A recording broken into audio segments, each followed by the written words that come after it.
Okay, so moving on to the last section here. Number 9, it says a local football stadium sells admission tickets for $80 on a Monday night. At capacity, the stadium holds 20,000 people.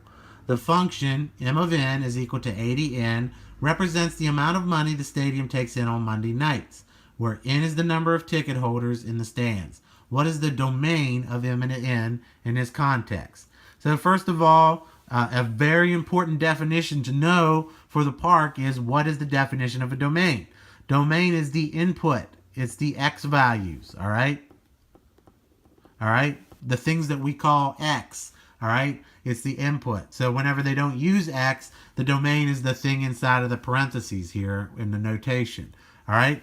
As just an aside, it's not important for this problem, but remember the range is the output or the y values.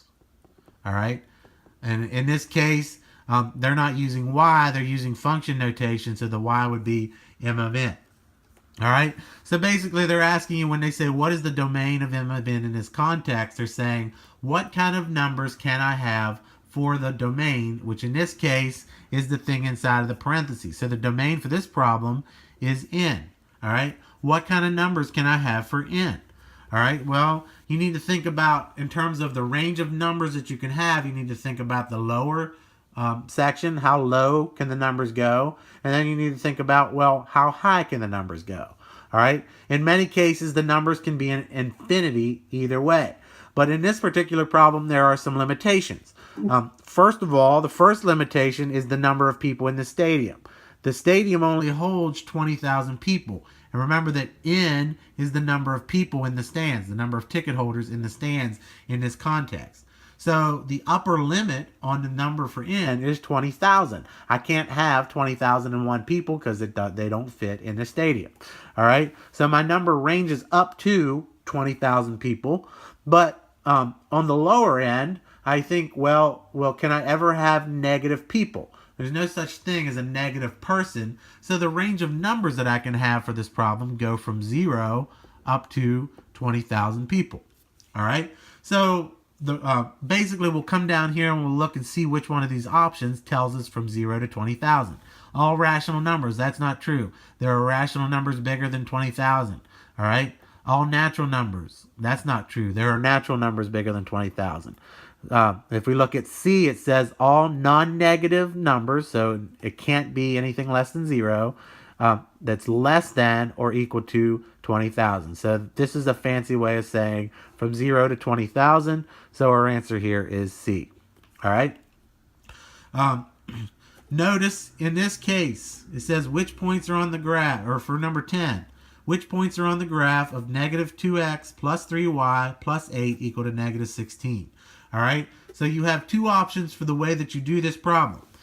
If you recall, any coordinate point you see, well, with the coordinate point, the first number is always the x, the second number is always the y, and you can take these values and plug them in for x and y in this equation, and if it makes that equation true, then it is a point. If it's not true, then it's not a point. So as an example here, if I come up to this equation and I take out the x and I put in negative 3, negative 2 times negative 3 is a positive 6. If I come up here and I take out the y and I put in 10, so that's 3 times 10, which is 30, and then plus 8 equal to negative 16. Well, 6 plus 30 is 36, plus 8 is 44, and we know that that does not equal negative 16. So we know that A is not a point on this graph. So you can do that with every point and get that. All right, so that's one way you can do it. If you find that way the easiest, then do it that way. I think it's easiest if we take and solve this equation for y, plug it into our calculators and get a table of values, and we just read them right off. Because, I'm going to show you how to do it on the paper here, but oftentimes you can solve for y sort of in your head or do most of the work in your head. All right, so to get y by itself, I have to get rid of negative 2 and positive 8. To get rid of negative 2, I have to add 2x to both sides. To get rid of positive 8, I'll subtract 8 from both sides. All right, so let me subtract the 8 from both sides first. So that would be negative 2 plus 3y equal to, when I subtract 8 here, I get negative 16 minus 8 would be negative 24. All right? Still trying to get y by itself. To get rid of this term, I have to add 2x. And I'm adding 2x to both sides of the equals. Negative 2x plus 2x goes away. My 3y comes down because I didn't touch it. Notice 2x and 24 are not like terms, so we can't combine them. So when we can't combine them, we just throw it over there on the other side. It's convention in math to put the term with the variables first in descending order from the highest exponent to the lowest. So x will go first, the number will go second. And then to get y by itself, then we'll divide everything by 3. All right? So 3 over 3 is 1, so that leaves us with y. 2 over 3x, you can leave it like that. Negative 24 divided by 3 is negative 8. Okay? So there's our equation, and I showed you all that work, but any of that work that you can do in your head is fine. Just get the final equation, and then we'll break out our calculator, and we'll throw it in here. All right? So whenever you have your calculator to put that in, we'll hit the y equals button. We'll clear out whatever's there. And then we're going to put 2/3 x minus 8. Just a word of advice. Whenever you're putting fractions in here, you need to put parentheses around them. So the 2/3, we're going to put a parenthesis. So 2 divided by 3. And then there will be a parenthesis. And then it's 2/3 x. So we'll hit the x button. And then minus 8. So it'll be minus 8. All right, so it's 2/3 x minus 8. That's our function. And now if I hit the second button, graph, it gives me the table values. Notice, now what I'm going to do here, I'm going to go and look at the first points, the first coordinate point, and I'll find them here in the graph. And if the y here is the same thing that's down here, then it would be a point on the graph. So here I've got negative 3 and negative 10. Notice this was negative 3 and positive 10. So this is not a point on the graph. I'll slide down to negative 2. Negative 2 is at negative 9.3. And this is just 9, so that's not a point on the graph. I'll go down to 0. 0, negative 8. On here they got 0, negative 8. That is a point on the graph. So we'll circle that one. Come down to 1. At 1, it's negative 7.33. Here they have 1 and negative 8, so we know that's not an option. And then down here we've got 3 and negative 6. So if I come down to 3, y is negative 6 there, so there's your answer. So your answers here are going to be C and E for that problem. All right, moving on. Number 11, it says solve the equation for the volume of a sphere, and that's 4/3 pi r cubed. All right, so for the volume, we're just going to call that V. And that's 4/3 pi r cubed. And remember, to get rid of the fraction here, or the goal here, we're solving for the radius. And remember, radius is r in this equation. So we're trying to get r by itself. First thing I want to do is I want to get rid of this fraction. So I remember, we take fractions, we flip them on their head, and we multiply both sides by that. So here I'm going to multiply this by 3/4, and it's a little sloppy, but that's fine. So 3/4 on this side. So what I get is 3/4 V is equal to, this cancels this cancels that, pi r cubed. All right. So then I'm trying to get r by itself. This is pi times r. To undo a times, I have to divide. So I'm dividing by pi, and I'm dividing this by pi. So here's where it can be a little crazy because we have a fraction over there already.